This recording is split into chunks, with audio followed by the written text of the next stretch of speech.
ఇబ్రాహీం అలైహిస్సలాం వారి గురించి ఖురాన్లో 69 సార్లు 25 సూరాలలో 63 ఆయతుల్లో ప్రస్తావించబడింది. ఎందుకు ఖురాన్లో ఇబ్రాహీం అలైహిస్సలాం వారి చరిత్ర హృదయంలో చెక్కబడిన శాశ్వత వ్యక్తిగా అభివర్ణించింది?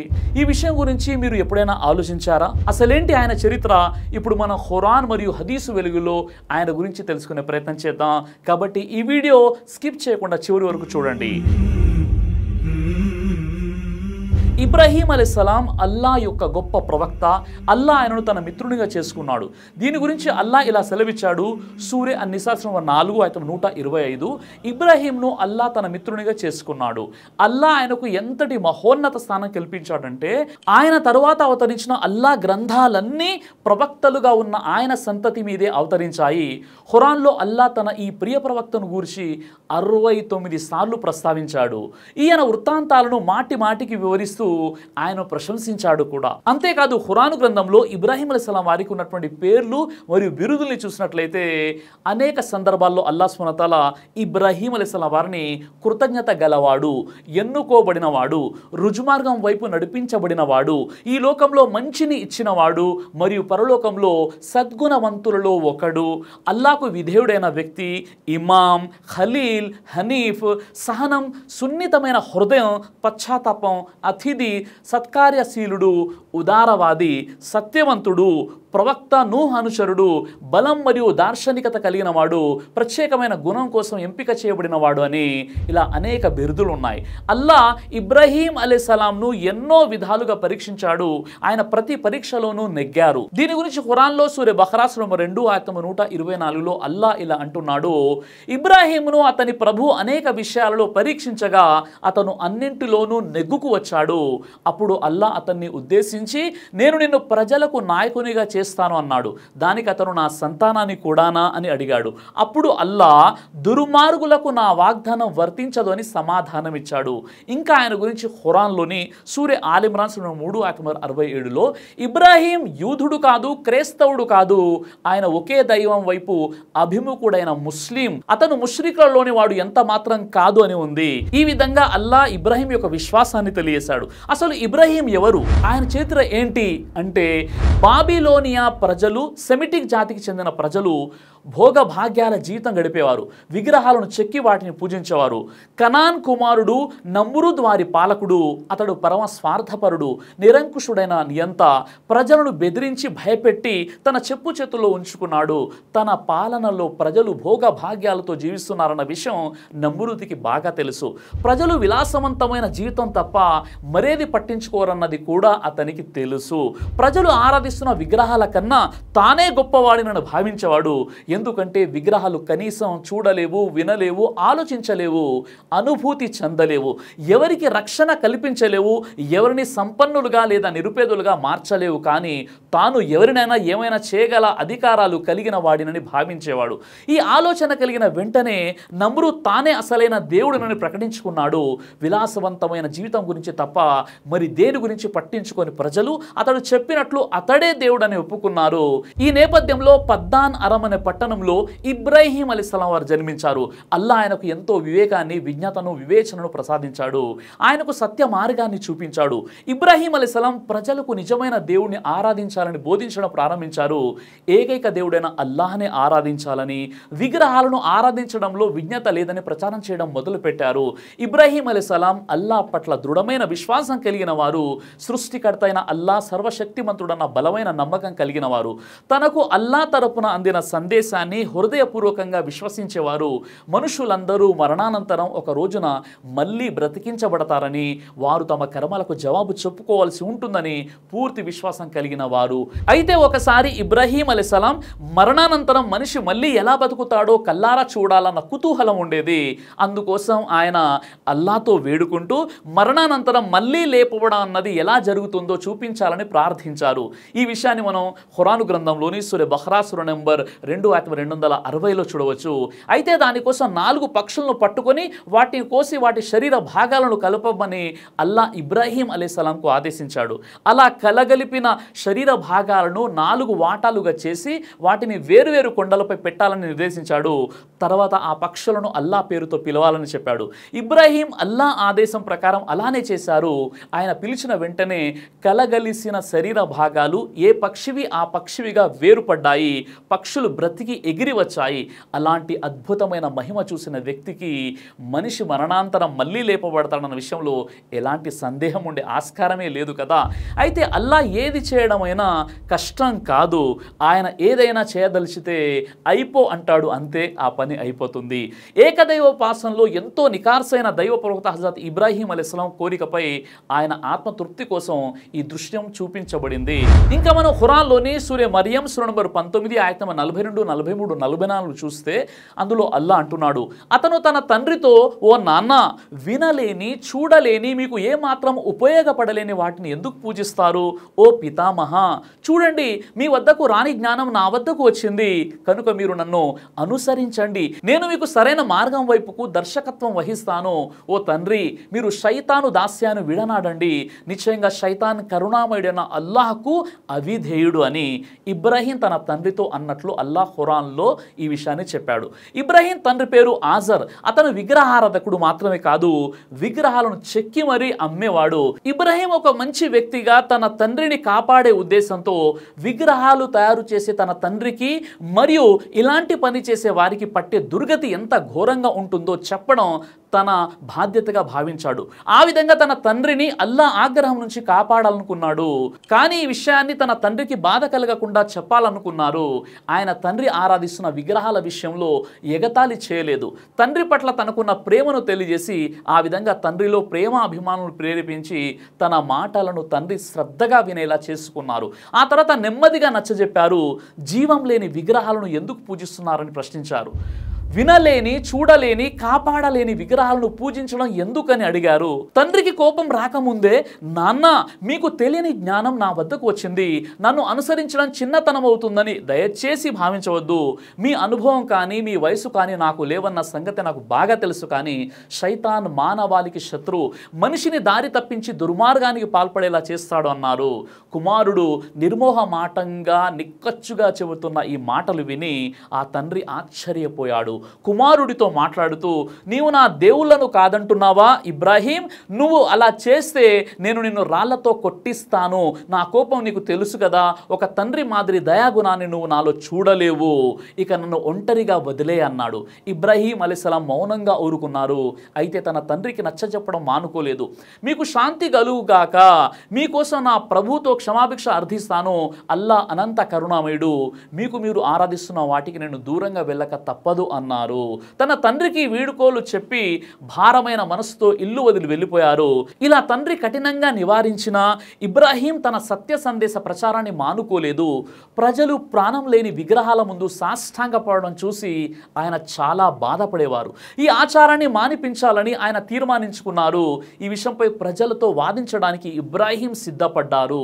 ఇలాంటి వాదనల వల్ల తనకు ప్రమాదమని తెలిసినా ఆయన వెనకంజ వేయలేదు. ఒక వైద్యుడు తగిన చికిత్స సూచించడానికి రోగ నిర్ధారణకు పరీక్షలు చేసినట్లుగా ఒక న్యాయమూర్తి నిందితుడిని ప్రశ్నించి సత్యాన్ని రాబట్టడానికి ప్రయత్నించినట్లుగా ఇబ్రాహీం ప్రజలను ప్రశ్నించారు. మీరు సాష్టాంగ పడినప్పుడు ఈ విగ్రహాలు మిమ్మల్ని చూస్తాయా?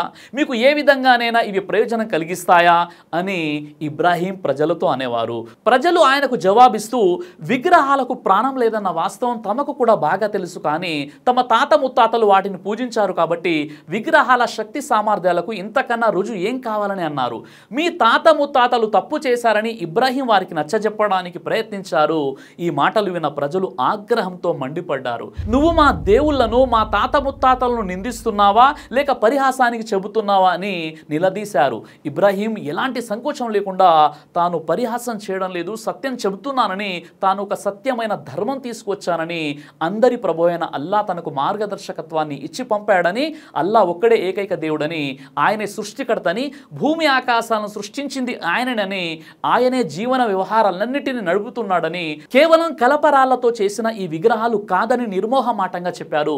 ఈ విగ్రహాలు తనకు ఎలాంటి హాని చేయలేవని వారికి నచ్చజెప్పడానికి ఆయన వారితో సవాలు చేశారు. నేను విగ్రహాలను బాహటంగా విమర్శించాను, వాటికి నిజంగా శక్తి ఉంటే ఈ పాటికి అవి నాకు హాని కలిగించి ఉండేవి అన్నారు. అల్లా శక్తి సామర్థ్యాలను, అల్లా వివేక విజ్ఞతలను తెలియజేశారు. విగ్రహారాధనను అల్లా ఎంత మాత్రం ఇష్టపడు. ఈ సమస్త విశ్వానికి అల్లా మాత్రమే నిజమైన ప్రభు. ఆయన తనను సృష్టించాడు, తనకు మార్గదర్శకత్వాన్ని ఇచ్చాడు, తనకు అన్నపానీయాలు కల్పిస్తున్నాడు, జబ్బు పడినప్పుడు స్వస్థత ఇస్తున్నాడు, ఆయనే మృత్యువును ఇస్తాడని తర్వాత మళ్ళీ బ్రతికించి లేపుతాడని వివరించారు. నేను ఆ అల్లానే ఆరాధిస్తున్నాను, ఆయనే తీర్పు దినాన తన తప్పులను మన్నిస్తాడని చెప్పారు. కానీ ప్రజలు ఈ వాస్తవాలను గుర్తించకుండా విగ్రహారాధన కొనసాగిస్తున్నారని ఆవేదన కూడా వ్యక్తం చేశారు. ఇంకా ఖురాన్లోని సూర అంబియా సూర నంబర్ 21 ఆయత్ నంబర్ 57, 58, 59 మరియు 60లో అల్లా సాక్షిగా చెబుతున్నాను, మీరు వెనుదిరిగి వెళ్ళిపోయిన తర్వాత నేను మీ విగ్రహాల అంతు చూస్తాను.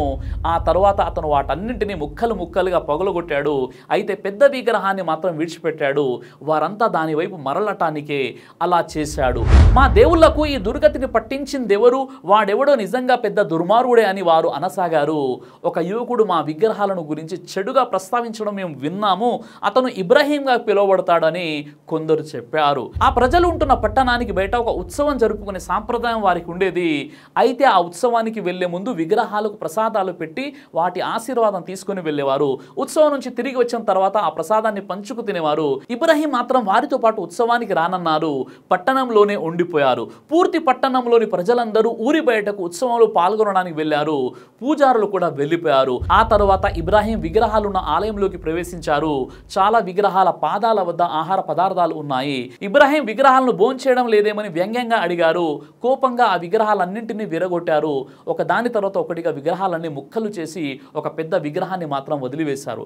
అప్పటికి ఆయన కోపం చల్లారింది. పూజారులు ప్రజలు తిరిగి వచ్చి విగ్రహాలని ధ్వంసమై ఉండడం చూసి నిర్ఘాంతపోయారు. ఇలాంటి పని చేసేది ఇబ్రాహీం తప్ప మరెవ్వరూ కాదని నిర్ణయించారు. ఆగ్రహంగా ఇబ్రాహీంను నిర్బంధించి విచారణ జరపాలన్నారు. ఇబ్రాహీం కూడా అందుకు ఒప్పుకున్నారు. ఆయన కూడా విచారణ జరగాలని కోరుకున్నారు. బహిరంగంగా విచారణ జరిగితే ప్రజలకు వారి మూర్ఖ ఆచారాల గురించి డైరెక్ట్గానే వివరించవచ్చని ఆయన భావించారు. విచారణ కోసం ఇబ్రాహీం అలైహిస్సలాం వారిని హాజరుపరిచారు. ఆ విచారణలో ఇబ్రాహీం అలైహిస్సలాంను విగ్రహాలను ధ్వంసం గురించి ప్రశ్నించారు.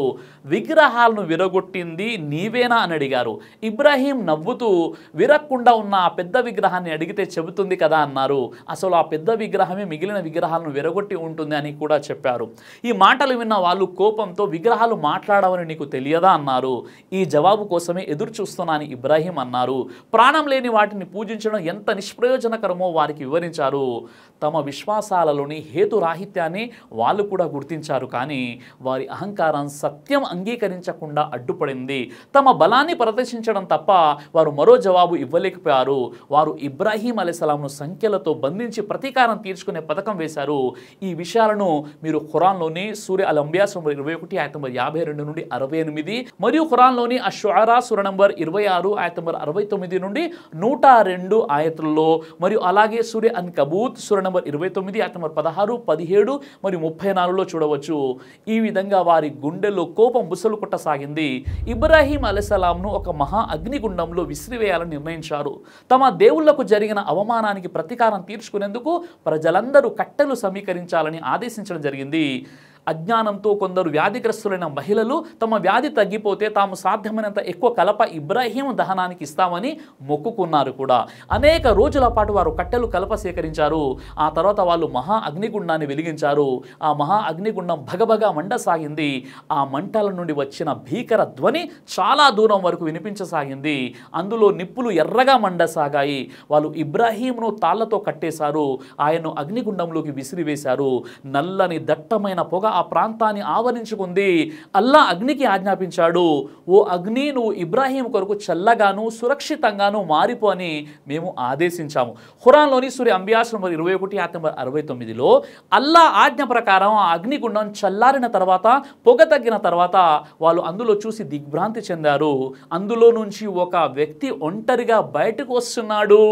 అతను ఎవరో కాదు, ఇబ్రాహీం అలైహిస్సలాం.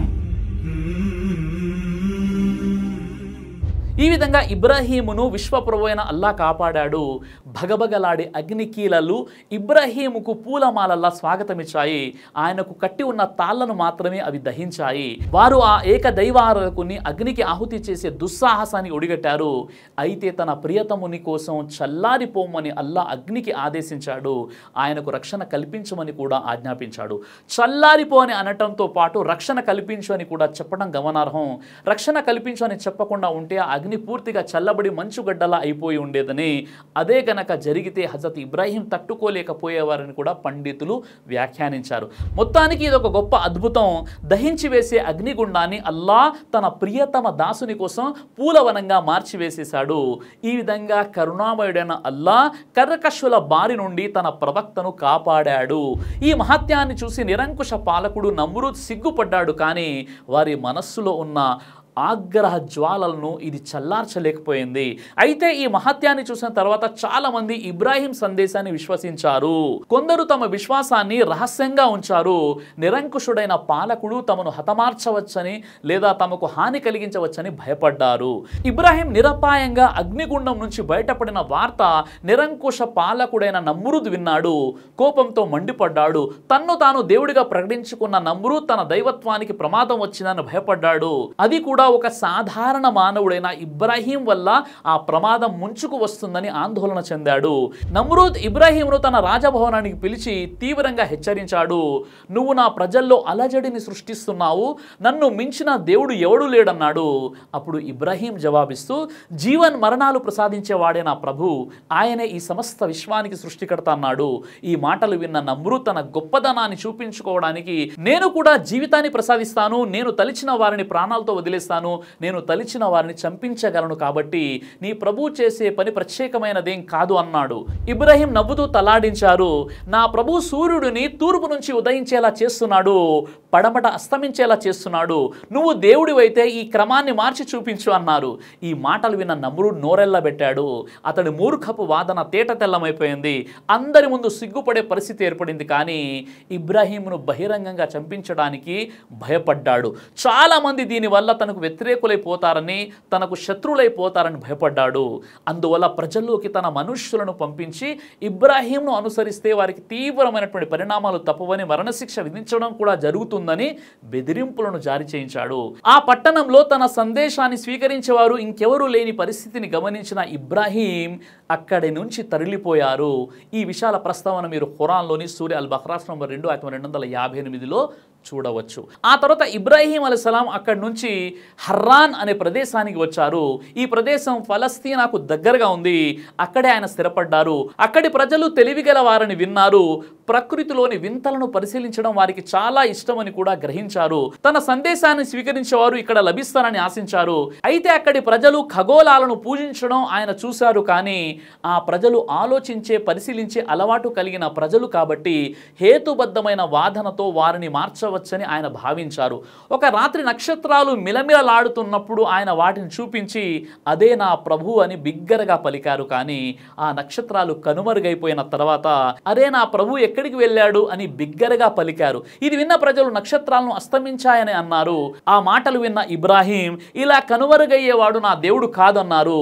చంద్రుడు పెద్దగా ప్రకాశవంతంగా కనపడడాన్ని చూసి ఆయన ఇదే నా ప్రభు కావచ్చు అని బిగ్గరగా పలికారు. కానీ చంద్రుడు కూడా అస్తమించాడు.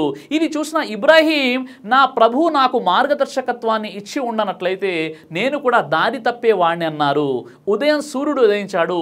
సూర్యుడిని చూస్తూ ఇబ్రాహీం ఇది తప్పక నా ప్రభు అయి ఉండాలి, ఇది చాలా పెద్దగా ఉంది, చాలా తీక్షణమైన ప్రకాశం కలిగి ఉంది కాబట్టి మరింత ప్రయోజనకరమైనది అన్నారు. కానీ సూర్యుడు కూడా అస్తమించడాన్ని చూసి నిస్సందేహంగా ఈ ఖగోళాలు అన్నీ కూడా ఒక విశ్వప్రభు ఆదేశాల ప్రకారం నడుచుకుంటున్నాయని బిగ్గరగా పలికారు.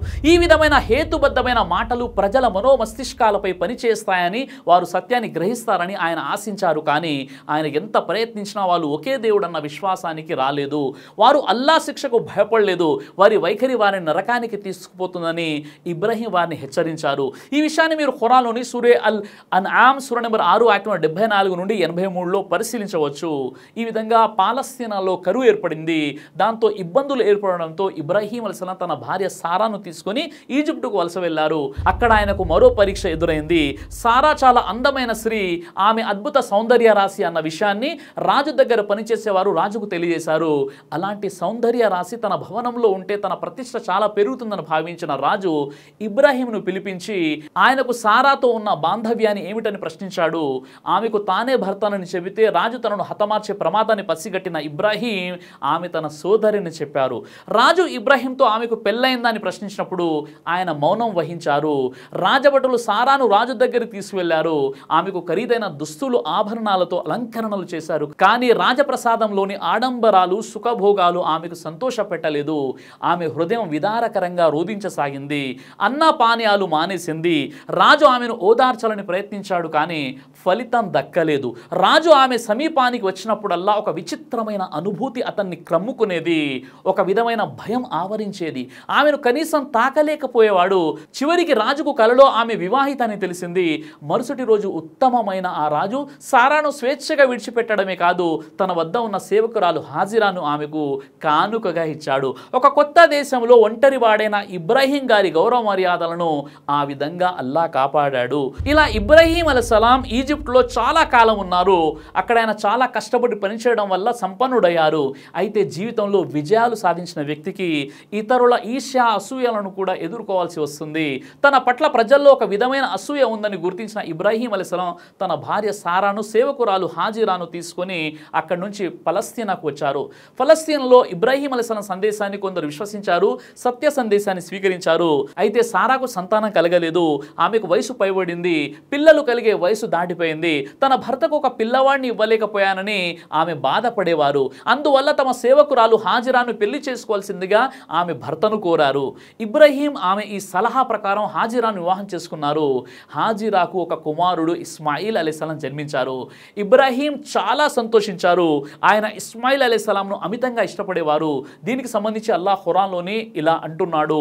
అతను ఇబ్రాహీం ఇలా అన్నాడు, నేను నా ప్రభు వైపుకే పోతాను, ఆయన తప్పకుండా నాకు మార్గం చూపుతాడు. నా ప్రభు నాకు గుణవంతుడైన కుమారుని ప్రసాదించు అని ఇబ్రాహీం ప్రార్థించాడు. అందువల్ల మేము అతనికి సహనశీలుడైన ఒక అబ్బాయి గురించిన శుభవార్తను అందజేశాము.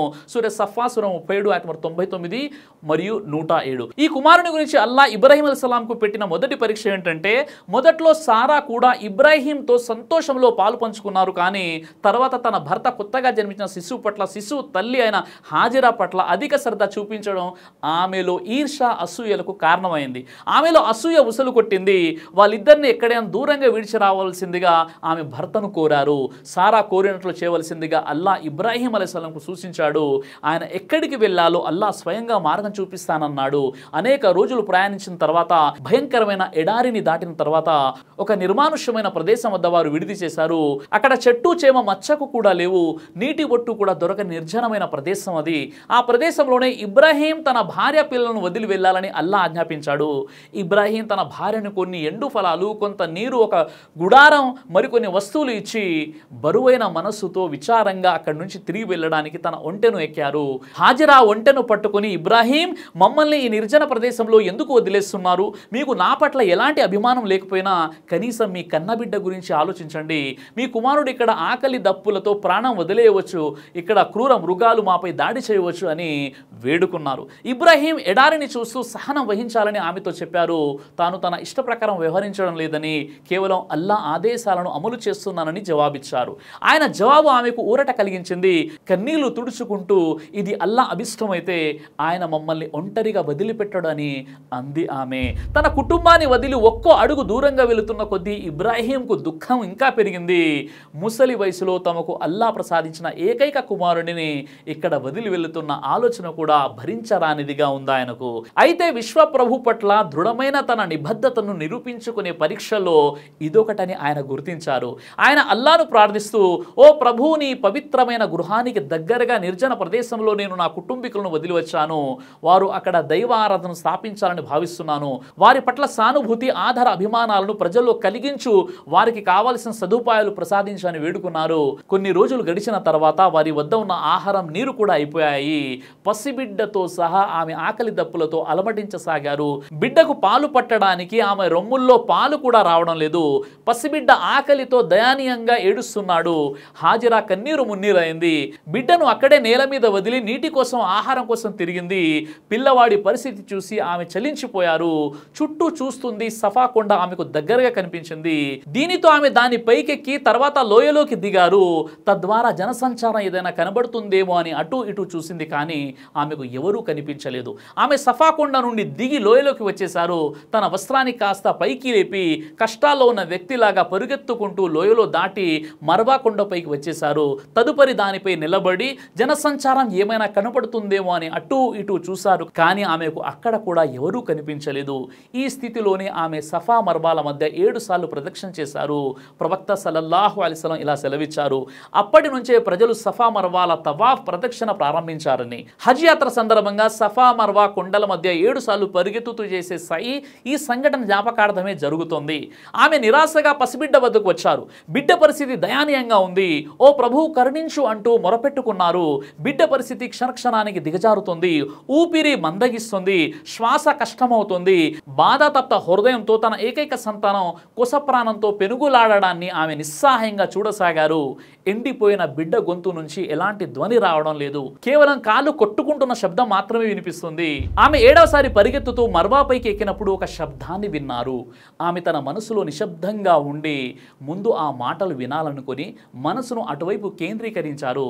తర్వాత ఆమె, మేము నీ మాటలు విన్నాం, మాకు నీవేమైనా సహాయం చేయగలవా అని అడిగారు. ఆ సమయంలో ఆమె జంజం ఉన్న స్థానంలో ఒక దైవదూతను చూశారు. అతను తన కాలితో లేదా తన రెక్కలతో భూమిని త్రవ్వగా దాని నుండి నీళ్లు బయటికి వచ్చాయి. హాజిరా ఆ నీటిని నియంత్రించే ఉద్దేశంతో చేతులతో అడ్డుకట్ట వేసి తన వద్దనున్న తోలు సంచిని నీళ్లతో నింపుకున్నారు.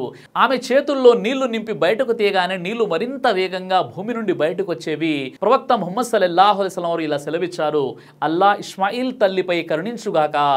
ఆమె ఒకవేళ జంజం యథావిధిగా వదిలిపెట్టి ఉంటే, తన చేతులతో దానిని మాటి మాటికి తీసి ఉండకపోతే జంజం ఒక ప్రవహించే కాలువలాగే ఉండేది. ఈ విధంగా ఆమె తన కళ్ళను తాను నమ్మలేకపోయారు. అల్లా పట్ల ఆమె చూపించిన విధేయత, ఆమె ప్రదర్శించిన సహనాలకు అత్యుత్తమ బహుమానం లభించింది.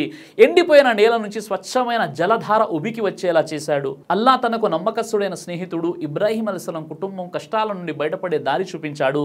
హాజిరా ఆ స్వచ్ఛమైన నీటిని బిడ్డ నోటిలో పోశారు. ఆ నీటితో బిడ్డ ప్రాణాలు కుదుట పడడాన్ని ఆమె ఆనందంగా వీక్షించారు. కన్నీళ్లతో ఆమె అల్లాకు కృతజ్ఞతలు అర్పించారు. ఆ అద్భుతమైన జలధారలే జంజం నీరుగా ప్రసిద్ధికెక్కింది. 4000 సంవత్సరాల క్రితం నాటి ఈ జలధార నేటికి కూడా నిరంతరం ప్రవహిస్తూ ఉంది.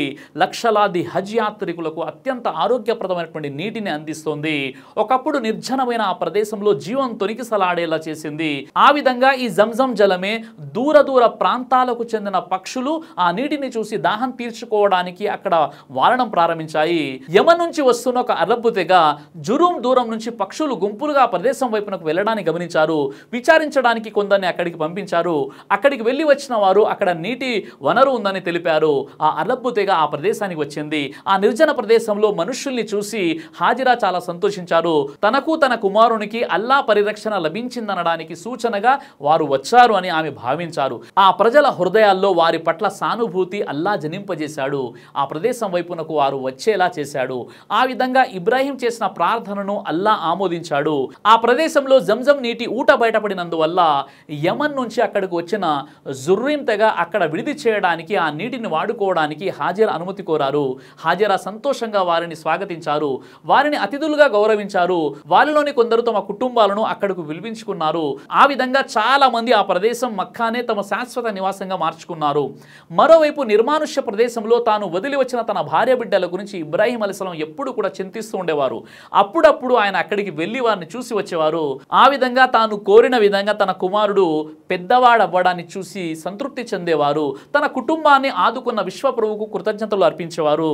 తన కుటుంబానికి నిలువ నీడ కల్పించి వారికి కావలసిన అన్నపానీయాలు ఏర్పాటు చేసిన అల్లాహకు ఇబ్రాహీం ధన్యవాదాలు తెలుపుకున్నారు. అయితే ఇబ్రాహీం అలైహిస్సలాం జీవితం యావత్తు కూడా విశ్వ ప్రభు పట్ల ఆయన నిబద్ధతను చెక్కు చెదరని విశ్వాసాన్ని ప్రకటించే పరీక్షల సంగమం. ఇస్మాయిల్ చిన్న పిల్లవానిగా ఉన్నప్పుడు అల్లా మరోసారి ఇబ్రాహీంను కఠినమైన పరీక్ష గురి చేశాడు. ఈ పరీక్ష గురించి అల్లా వివరించిన ఆయతుల్లో ఈ విధంగా తెలిపాడు. ఇస్మాయిల్ అలైహిస్సలాం యవ్వనంలో అడుగుపెట్టాక ఇబ్రాహీం అలైహిస్సలాం తన పుత్రరత్నాన్ని జుబా చేస్తున్నట్లు కల్లో చూశారు. దైవ ప్రవక్తల స్వప్నాలు కూడా వహీ దైవ వాక్కు అవుతాయి గనక ఆయన తన పుత్రరత్నాన్ని జుబా చేయడానికి నిర్ణయించుకున్నారు. ఈ కలను ఆచరణలో పెట్టడానికి ముందు ఆయన తన కుమారునికి విషయమంతా వివరించి అతని అభిప్రాయం అడిగారు. గుణవంతుడు మరియు అత్యంత విధేయుడు అయిన ఆ కుమారుడు వెంటనే, నాన్నగారు మీకు ఆజ్ఞాపించబడిన దాన్ని నిస్సంకోచంగా నెరవేర్చండి అని అన్నాడు. అంతేకాదు తన ముసలి తండ్రిని తన సహనం గురించి నమ్మకాన్ని కలుగజేస్తూ అల్లా తలిస్తే మీరు నన్ను సహనశీలిగా పొందుతారు అని అన్నాడు. అల్లాహు అక్బర్. తండ్రి కొడుకుల ఉత్సాహం చూడండి. అల్లా ఆజ్ఞను పాలించడానికి ఎల్లప్పుడూ సిద్ధం, అల్లా కోరిన విధంగా నేను చేయడానికి సిద్ధంగా ఉన్నానని బదులిచ్చారు. ఆయన తన దుస్తులు తొలగించారు. తల్లికి సలాములు చెప్పాలని తండ్రిని కోరారు. తన గుర్తులుగా తన దుస్తులు తల్లికి ఇవ్వాలని చెప్పారు. తాను కాళ్ళు చేతులు కొట్టుకోవడం జరిగితే తన తండ్రికి బాధ కలుగుతుందన్న ఉద్దేశంతో తన కాళ్ళను చేతులను కట్టేయాలని తండ్రిని కోరారు. ఇబ్రాహీం అలైహిస్సలాం తన కత్తికి పదును పెట్టారు. ఆ విధంగా ఇస్మాయిల్కు మృత్యు బాధ లేకుండా ఉండాలని భావించారు. కుమారుని గట్టిగా కౌగిలించుకుని ఏడ్చి తర్వాత ఇస్మాయిల్ను పడుకోబెట్టి కాళ్ళు చేతులు కట్టేశారు. బాధ తప్త హృదయంతో కుమారుని చివరిసారిగా చూసుకున్నారు. బరువెక్కిన హృదయంతో కత్తిని ఎత్తారు. ఇస్మాయిల్ అలైహిస్సలాం గొంతుపై వేటు వేశారు, కానీ ఆ కత్తి గొంతును కోయలేదు. తన తండ్రి తగినంత గట్టిగా కత్తిని ఉపయోగించడానికి వెనుకాడుతున్నారని భావించిన ఇస్మాయిల్ గట్టిగా కోయాలని తండ్రితో చెప్పారు. ఇబ్రాహీం అలాగే చేశారు. అయినా ఆ కత్తి గొంతును కోయలేదు. ఇబ్రాహీం ఆశ్చర్యపోయారు. తన బలహీనతను క్షమించవలసిందిగా ఆయన అల్లాహ్ను వేడుకున్నారు. అల్లాహ్ ఆయన వేడుకోలను బదులిచ్చారు. ఇబ్రాహీం, నువ్వు నిజంగా కలను సార్థకం చేశావు, మేము నీ విధేయతకు బహుమానం ప్రసాదిస్తున్నామని అన్నాడు. ఆ తండ్రి కొడుకులు దేవుని ఆదేశం శిరసావించడానికి క్షణం కూడా వెనకాడలేదు. అల్లాహకు కావలసింది బలి కాదు, తన ఆదేశాల పట్ల వారు చూపిన నిబద్ధతనే. ఆయన పరీక్షించాడు. తండ్రి కొడుకులు దేవుని కారుణ్యం పట్ల కృతజ్ఞతలు అర్పించారు. ఇస్మాయిల్కు బదులుగా బలి ఇవ్వడానికి దగ్గరలోనే ఓ పెద్ద గొర్రె కనబడింది. అంతకు ముందు కోయడానికి ముండికేసిన కత్తి ఆ గొర్రె గొంతును ఒక్క వేటుతో కోసేసింది. ఈ సంఘటన స్మరిస్తూ ప్రతి సంవత్సరం ఈదుల్ అదా బక్రీదు పండుగ సందర్భంగా ఖుర్బానీ ఇవ్వడం జరుగుతుంది. తర్వాత ఇస్మాయిల్ అలైహిస్సలాం ఒక అందమైన యువకునిగా ఎదిగారు. జుమ్రూమ్ తెగ వారి వద్ద ఆయన అరబీ భాష నేర్చుకున్నారు.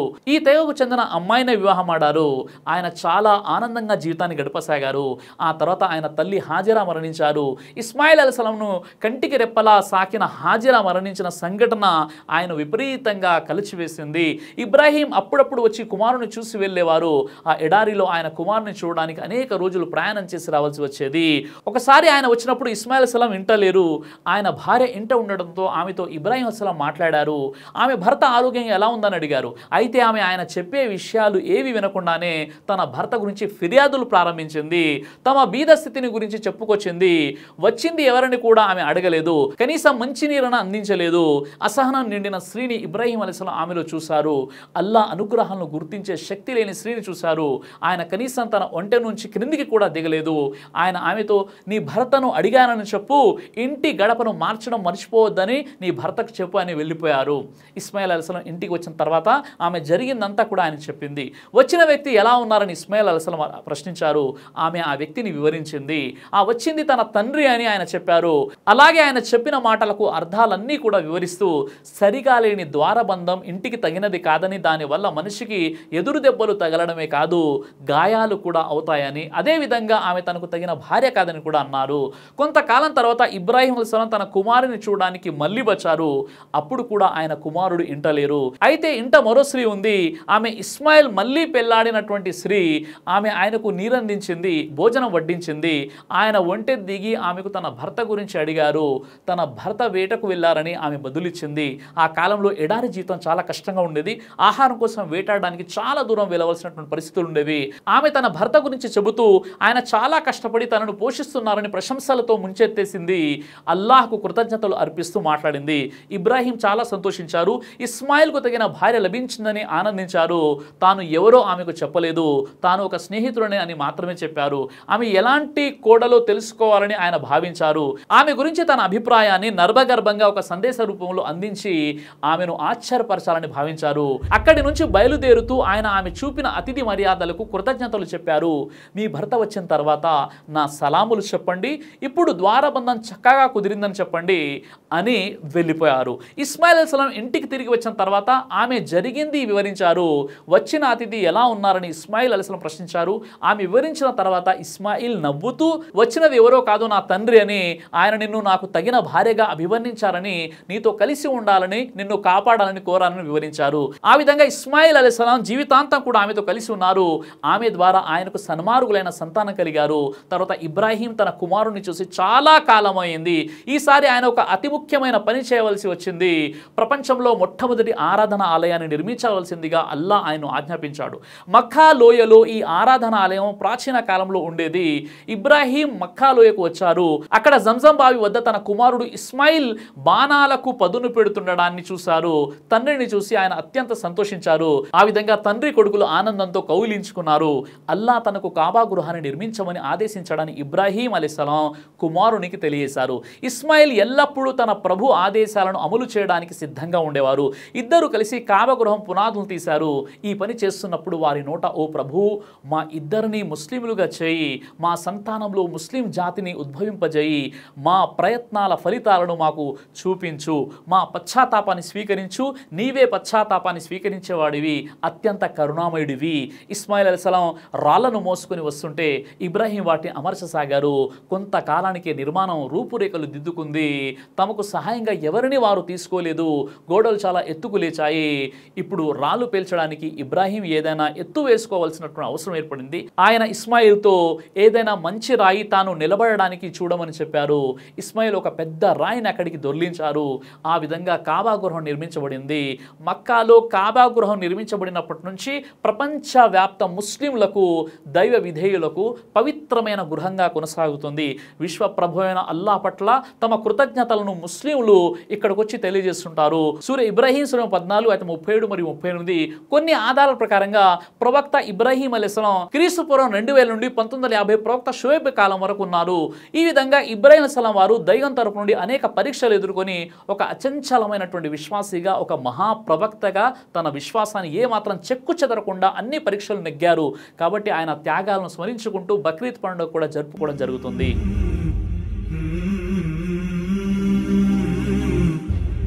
ఇబ్రాహీం అలైహిస్సలాం జీవితంలో కూడా మీకు ఆదర్శం ఉందని అల్లాహ్ ఖురాన్లో తెలియజేస్తున్నాడు. హజ్ సందర్భంగా ప్రతి ముస్లిం కూడా ఇబ్రాహీం అలైహిస్సలాం వారిని గుర్తు చేసుకోవడం జరుగుతుంది. బక్రీద్ పండుగ సందర్భంగా సుబా చేసే సందర్భంలో, అలాగే మనం దరూదు చదివే విషయంలో కూడా మనం ఇబ్రాహీం అలైహిస్సలాం యొక్క పేరును ప్రస్తావిస్తుంటాము. ప్రవక్త ముహమ్మద్ సల్లల్లాహు అలైహి వసల్లం వారి తర్వాత అత్యధికంగా ఎక్కువగా స్మరించేటటువంటి వ్యక్తి, అంటే గుర్తు చేసుకున్నటువంటి వ్యక్తి ఎవరైనా ఉన్నారంటే అది హజరత్ ఇబ్రాహీం అలైహిస్సలాం వారు. ఈ విధంగా మహాప్రవక్తలో ఒక ప్రవక్త ఇబ్రాహీం అలైహిస్సలాం వారు, ఒక అచంచలమైనటువంటి విశ్వాసి. కాబతుల్లా నిర్మాణం ఇబ్రాహీం మరియు ఇస్మాయిల్ అలైహిస్సలాం వారు కలిసి చేశారు. జంజం నీటికి సంబంధించినటువంటి ప్రస్తావన కూడా మనం తెలుసుకున్నాం. అల్లాహ్ సుబ్హానహు వ తఆలా మనందరికీ కూడా ఇబ్రాహీం మరియు ఇస్మాయిల్ అలైహిస్సలాం లాంటి విశ్వాసాన్ని ప్రసాదించుగాక. ఆమీన్ యా రబ్బల్ ఆలమీన్.